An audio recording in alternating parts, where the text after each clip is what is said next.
Hello and welcome back to the Player Foundry Interaction System series. In our last episode, we built the core component that lets our individual actors show their interaction prompt when the player gets close. It works really well until you have more than one interactable in range. Imagine walking into a room and having prompts pop up on every single interaction object. That's not really the experience we want, and in this episode, we're solving that problem. We'll add a new component to our player's character that keeps track of all nearby interactable objects. This enhancement will let us determine which object the player is actually focusing on, ensuring that the interaction prompt appears only on the correct object. Let's dive in and make our interaction system smarter and more intuitive.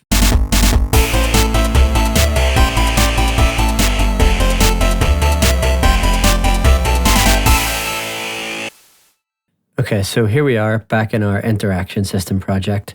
I know the introduction mentioned handling multiple interactable objects in range, but before we dive into the complexity of that, we need to set up a rudimentary reaction. This part's pretty straightforward, but we're going to spice things up a bit by introducing blueprint interfaces. So what exactly is a blueprint interface?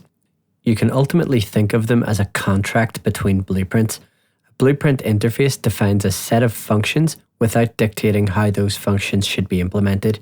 This means that any blueprint can implement the interface, and as long as it provides its own versions of the interface functions, then it guarantees a consistent way to communicate with other blueprints. For example, take our interaction system. You might have different objects such as a door, a pickup, a puzzle element, or whatever, and they all need to respond when the player interacts with them. Instead of writing separate code for each one, we would define an interface function like onInteract. Then every interactable object implements onInteract in its own way. This makes your code modular, easier to maintain, and allows your player's interaction logic to simply call onInteract without needing to know the specifics of each object. Blueprint interfaces not only decouple our systems, but also make it incredibly easy to expand your project later on. As we move forward, you'll see how we leverage this interface to manage interactions seamlessly across multiple projects. Creating an interface is a breeze. First, navigate back into your interaction system directory, then head over to the Blueprints subdirectory. Right-click and select Blueprint Interface.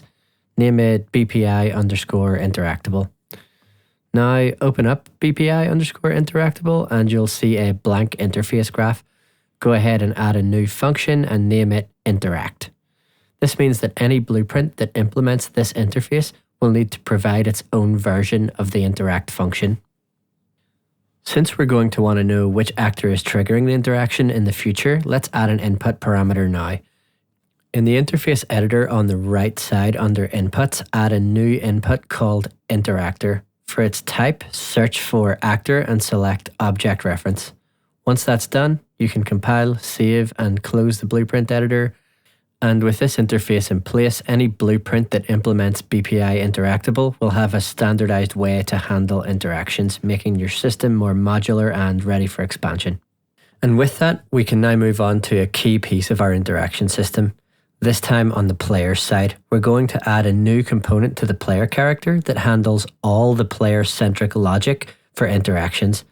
This component will be responsible for tracking which interactable objects are within range and determining which one is currently the active one based on, for example, where the player's camera is looking. Within the Blueprints directory inside of our interaction system, we can just add a new blueprint class. This time we're going to select an actor component and we'll name it BP_player_interaction_state.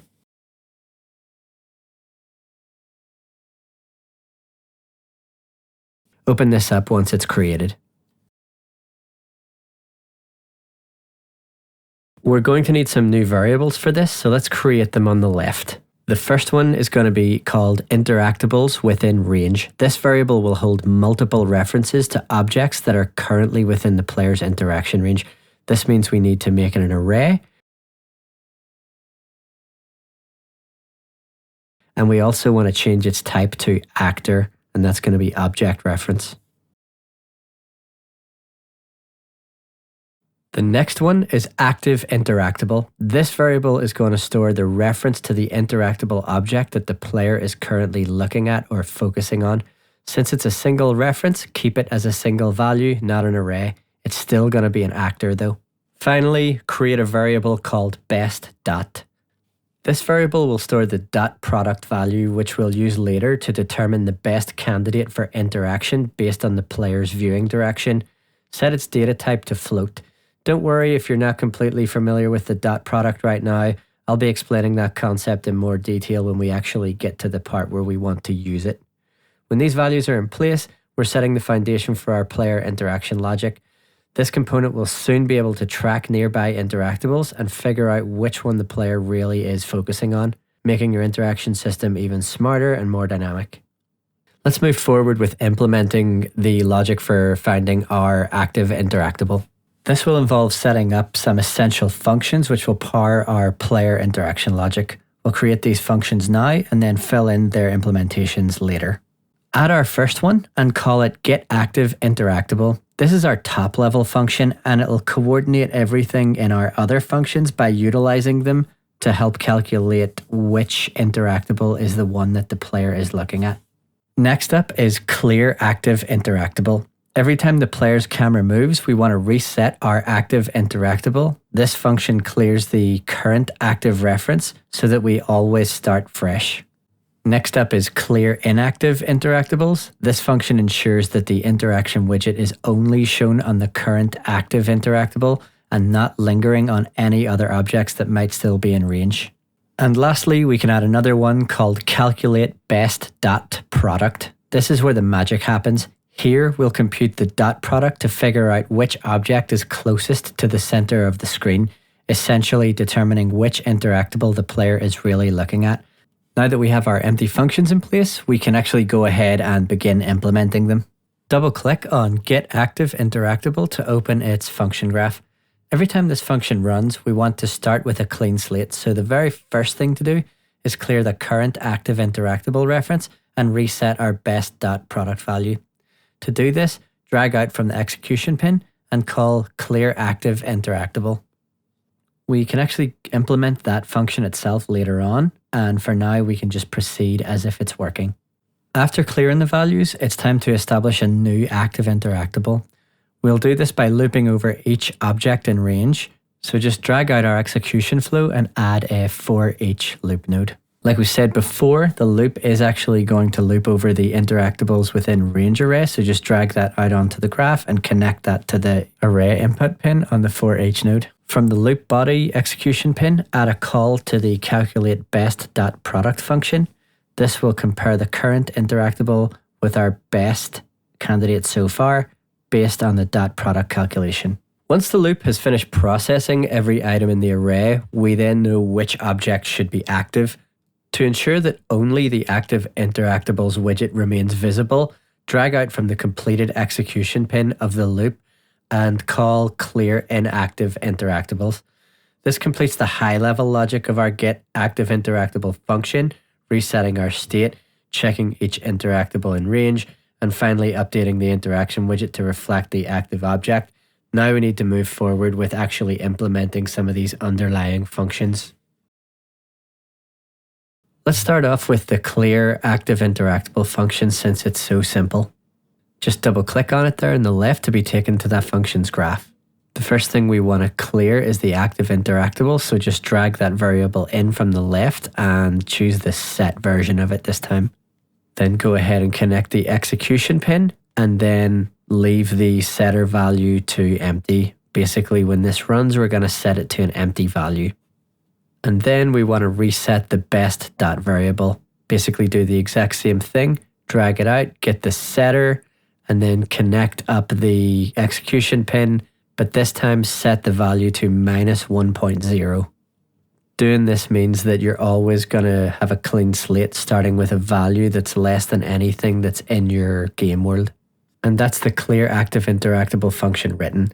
This function basically resets our state by clearing out the active interactable reference and initializing the best.product value, readying our system for fresh calculations. The next function we're going to implement is the CalculateBestDotProduct, but before we dive into the blueprint logic, let's take a moment to talk about what a dot product is and why it's so useful in our interaction system. A dot product is essentially a way to measure how aligned two vectors are. In a normalized environment like a video game, the dot product of two vectors will always fall between -1 and +1. -1 means the vectors are pointing in completely opposite directions, like a 180-degree angle. 0 means the vectors are perpendicular to each other, like at a 90-degree angle. And +1 means they are perfectly aligned at a 0-degree angle. In the context of our system, we'll be using the forward vector in our camera and comparing it to the direction vectors of our interactable objects. What this means is the interactable with the highest dot product value is the one most aligned with the camera's forward direction, essentially the object that is closest to the center of the screen. Let's get started by opening up the CalculateBestDotProduct function. And then since we know this function will be called for each interactable in our loop, we need a way to reference the current item being checked. First, select the entry node of the function, and then on the right-hand side in the details panel, add a new input parameter, name it interactable to check, and set its type to actor and then object reference. This parameter will allow us to pass in the specific interactable object we want to evaluate during each iteration. With that input in place, we're ready to start calculating how aligned each interactable is within the player's view. Let's continue building the logic. Next, just right-click somewhere below the entry point node and add a getPlayerPawn node. This node fetches the player character in our level, giving us a starting point for our calculations. Next, you can just drag out from that node and add a getComponentByClass node. And in the component class dropdown, select Camera Component. This will retrieve our reference to our player's camera, which is essential for determining the camera's position and direction. Now that we have the camera reference, we need to determine its location in 3D space. So drag out from the camera's return value and add a getWorldLocation node. This node gives us a precise precision of the camera in the game world. Finally, to figure out which way the camera is facing, drag out from the same camera reference again and add a getForwardVector node. This node returns the forward vector, showing us the direction in which the camera is pointing. This directional information will later be used in our dot product calculations to determine which interactable is most aligned with the player's view.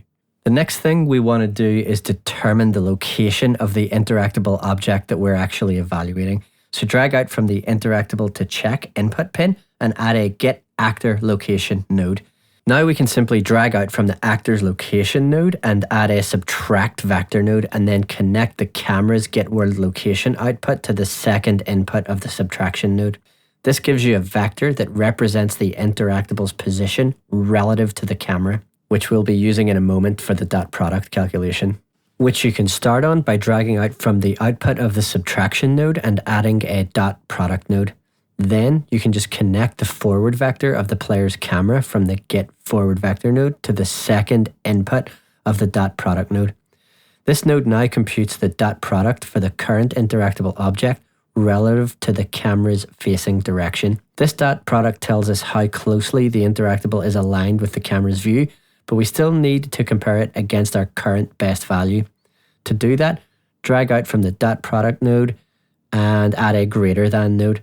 This node will help us determine whether the dot product we just calculated is greater than the stored best dot value, ensuring that we only update the active interactable when we find a better candidate. So the next thing we need to do is add a branch node to check our dot product against the current best value. Drag out from the output of your greater than node and add a branch node, connecting the greater than result to its condition. Then make sure the execution flow is connected from the function's entry point to the branch node. This ensures that the condition is evaluated every time the function runs. Now, if the dot product is greater than the current best dot, meaning the current interactable is a better candidate, we need to update our best dot value. To do this, drag out from the true pin of the branch node and add a set best dot node. And connect the dot product value, the one we just computed, to the input of the set best dot node, so that our best dot variable gets overwritten with the new higher value. Now here's a disclaimer. At the time of recording, I accidentally connected the wrong node to this pin, I correct it later in this video, so either fix it now by connecting the two highlighted pins as I indicate, or simply follow along with my workflow and make the fix when I get back to it later in this video. So now we've updated our best dot value, it's time to record which object produced that value. We can simply drag out from the execution pin on the set best dot node and add a set active interactable node. Then you can just grab the current interactable from the function's entry and then connect that up to the setter. This ensures that whenever we find a better dot product, the corresponding interactable object becomes the new active one. Now that we've wrapped up our CalculateBestDotProduct function, let's switch back to our getActiveInteractable function. At this point, we're looping through each interactable object in our array to ensure that each object is evaluated correctly, but we still need to pass the current array element into our CalculateBestDotProduct function. Simply drag the array element pin from the for each loop and connect it to the interactable to check input pin on your CalculateBestDotProduct node. This connection makes sure that each interactable in our range is properly processed to see if it should become the active interactable based on its dot product value. With this final connection in place, our system now correctly evaluates each interactable object, allowing us to determine which is the best aligned with the player's view. Now let's clear the widget from any interactable that's not the active one. You can open up the ClearInactiveInteractables function to get started. Once you're in there, you can drag the active interactable variable from the left into the graph. And then to ensure we're working with the valid reference, drag out from that variable and add an isValid node. Then add a branch node and make sure to add the isValid node to the branch's condition, and then make sure the branch node is connected to the function's entry point to make sure it runs. Now we can drag out from the true pin on the branch node and add a for each loop node. From there, you'll be able to drag your interactables within range array from the left and connect it to the array pin of the loop. This loop will allow us to inspect every interactable object in range. Now we're going to call the RenderInteractionPrompt function on each interactable in our loop. This might actually seem a bit odd right now, but don't worry, we'll refine that function shortly to make sure everything works seamlessly. The first thing we want to do is actually get the interactable component for each of these. So drag out from the array element pin on your for each loop and add a get component by class node. In its settings, select the BP_interactable component that we created earlier in the series. Then from the return value of that get component by class node, you can drag out and add a call to RenderInteractionPrompt. Now we still need to tweak the RenderInteractionPrompt function to handle this scenario before we can come back and finish this function. But for now, we can compile and save and close back to the main editor.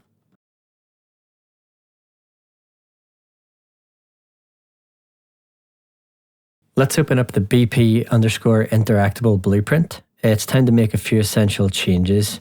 Our goal here is to ensure that our component can add or remove items from the interactables within range array dynamically as we move through the game world. First, open the onEnterInteractionRange function. Currently, this function just calls the render function, so go ahead and delete that call for now.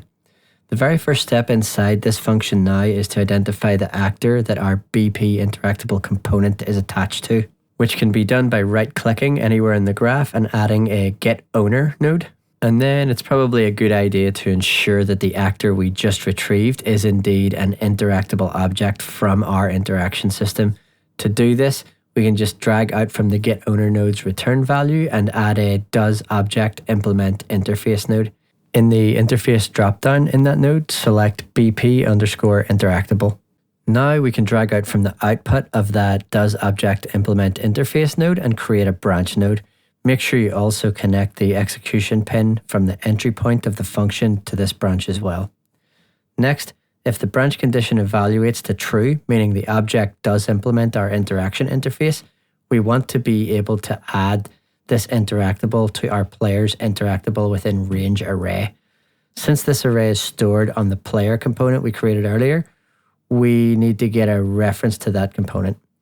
To do this, create a getPlayerPawn node to fetch the player character, then drag out from that and add a getComponentByClass node.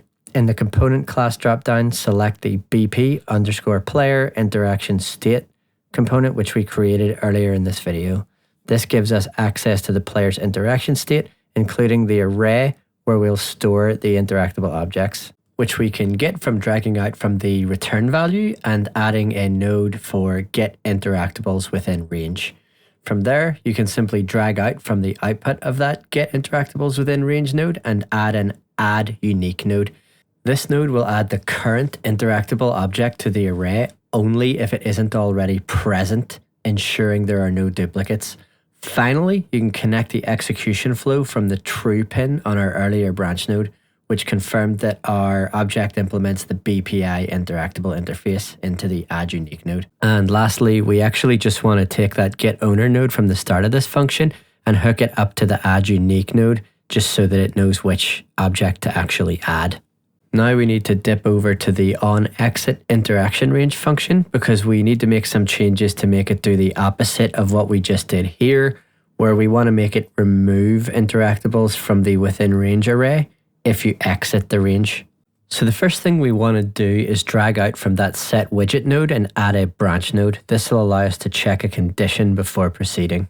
And then just like before, we need to confirm that the current interactable object implements our BPI interactable interface. So go ahead and add a getOwner node to retrieve the actor that this interactable component is attached to. And then from the return value of that node, add a doesObjectImplementInterface node. In the interface dropdown, select the BPI_interactable class. And then you can just simply connect the output of that to the condition on the branch node. And we actually get that array the same way we did before. So we can just add a getPlayerPawn to get the current player character. And then from that node, we can drag out and get the getComponentByClass node. And then in the dropdown, we can select the BP_player_interaction_state_component class.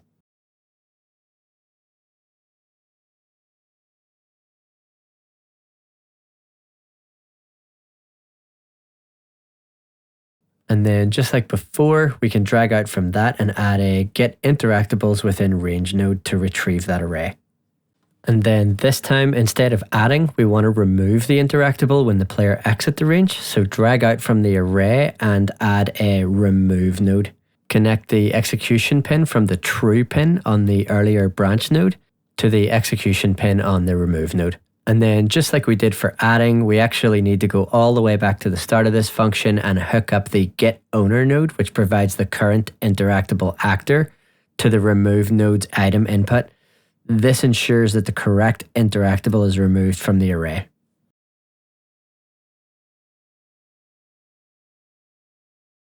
Okay, now that both sides of our system are effectively tracking the interactables in range, it's time to update the RenderInteractionPrompt function to work with our new changes. So double click on it to open it, and then the very first thing we want to do is add an input parameter, which you can do by clicking on that entry point, and then on the right hand side, click on the little add button to add it. Name this input ActiveInteractable and set its type to actor object reference.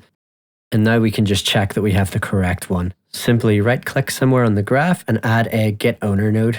Then you can just right-click somewhere else and add an equals node by searching for the two equals symbols and then adding that to the graph. You can hook the first pin of that up to the getOwner node's return value and then connect the second one to the ActiveInteractable parameter that we just added to this function. Okay, so now let's tidy up a little bit so that we can make some room to add some new logic that we're about to do.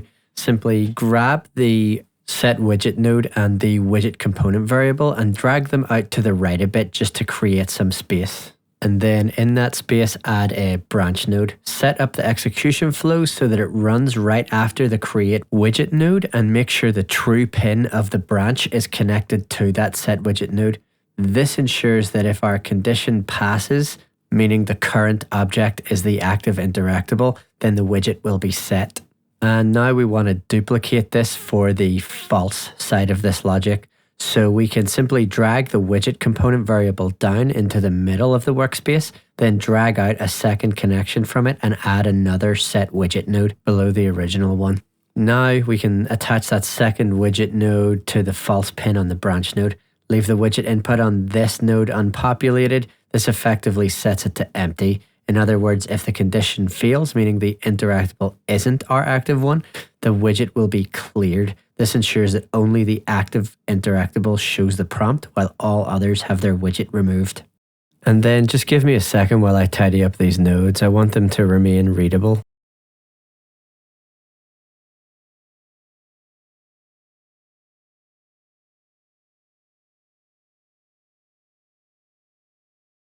Okay, with that done, let's head back to the equals node we added earlier and hook it up to the condition on our branch node. Essentially, what we're doing is simple. If the current actor is active, we render its widget. If it's not, we leave the widget empty. This ensures that only the active interactable displays the interaction prompt. Also, eagle-eyed viewers might notice that some of this code leading up to this point could be a little bit more efficient. Don't worry about that for now. This series is all about iterating and refining our systems over time. We'll definitely do some refactoring in later episodes. For now though, we can compile, save, and go back to the main editor. And now that our new input parameter is in place and the function has been updated, we need to ensure that the value is passed correctly. So open up the BP player interaction state class and navigate to the ClearInactiveInteractables function. And in there, we need to connect the active interactable variable to its corresponding input pin on the RenderInteractionPrompt node. After that, you can compile, save, and close the blueprint editor.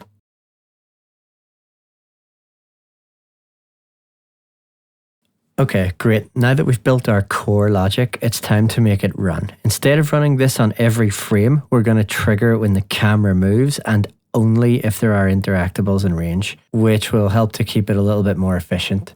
To get started, we're going to need to set up enhanced input for the camera movement. So head into the third person folder and navigate to the input actions folder inside of that. You should see a few files here.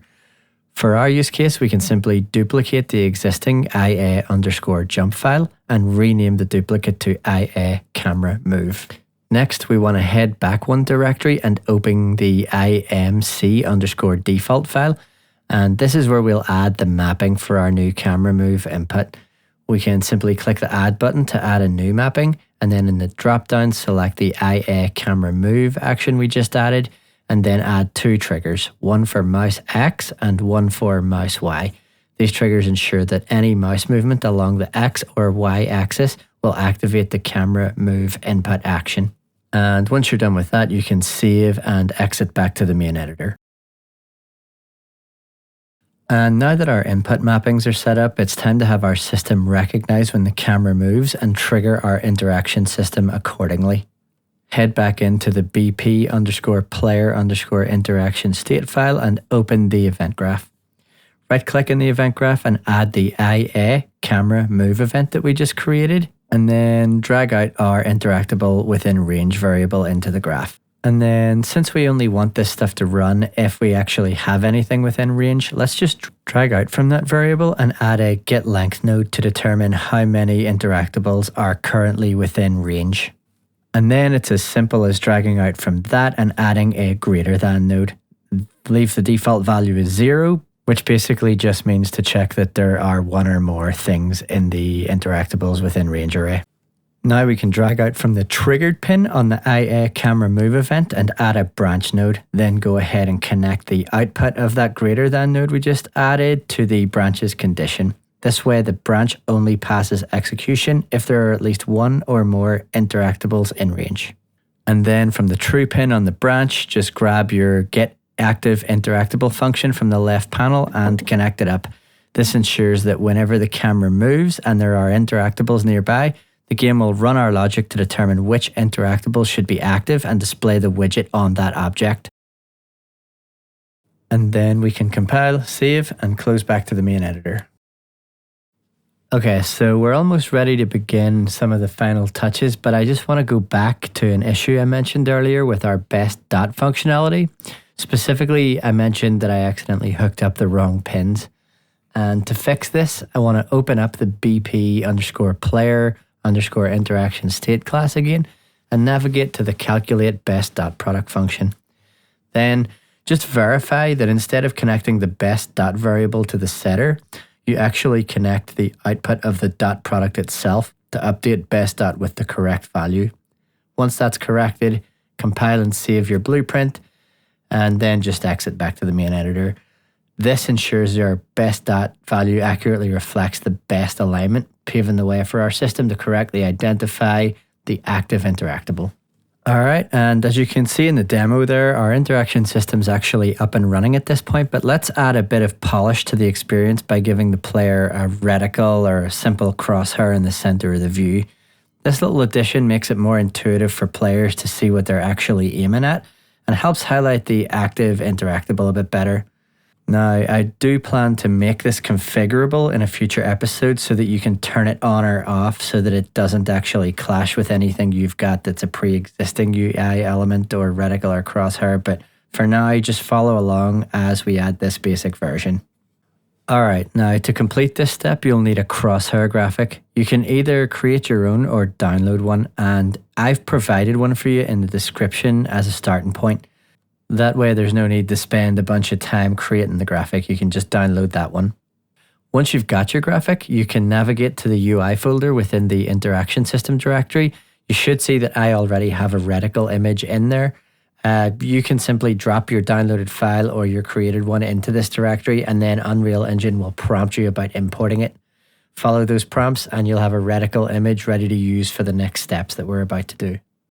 Okay, so now that your graphic is ready, it's time to set up the blueprint. In your content browser, right-click and select Widget Blueprint. In the next window, choose User Widget as the parent class.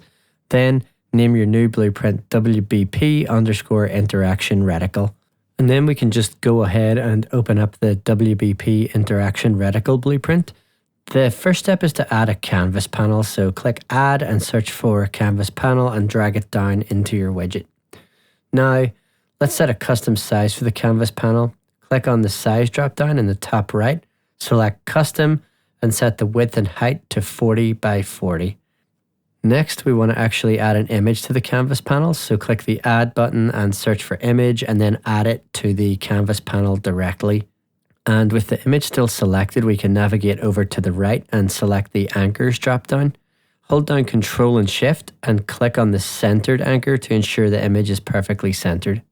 Now adjust the X and Y size of the image to 40 by 40. Now, one quick point here. I accidentally made my Y size 50. Make yours 40 by 40, just so that the image is consistent. Ignore the fact that I set mine to 50. Then you can expand the brush section of the image component, and in the drop-down beside image, select the reticle image that you imported earlier.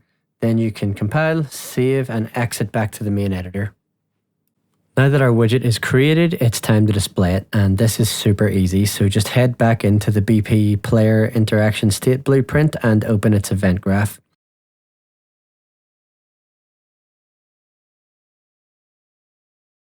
Then from the event begin play node, drag out and add a create widget node. And in the class dropdown of that node, select WBP_interaction reticle. Then we can simply just drag out from that pin and create a add to viewport node. Make sure to connect the return value from the previous node to this one's target as well. And then we can hit compile, save, and close back to the main blueprint editor and hit play. And you'll be immediately presented with a bug. You'll see that the crosshair appears on the player's character, but ideally we want the reticle to appear as if you're looking over their shoulder at it, into the center of the screen. So we'll tackle that next. So go ahead and open up your player character. If you're using the third person template, open that character and navigate to the viewport tab. And then if you select the camera boom component and then just zero out its current values by clicking on the little reset or return icon, and then move the camera boom up 60 units and then out to the right by another 60 units. And then finally set the target arm length to around 150.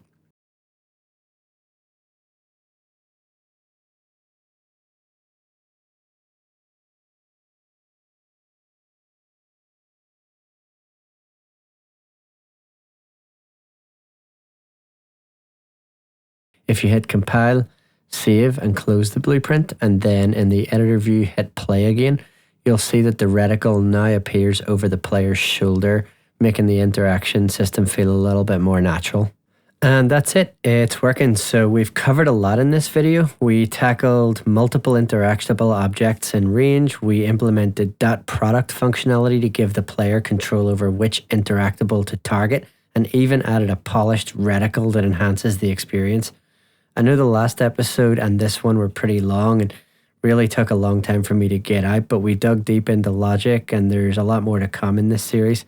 The next few episodes are going to be a lot shorter and they'll come out on a faster schedule, and we'll begin actually introducing interaction functionality for different types of interactions. So stay tuned for more.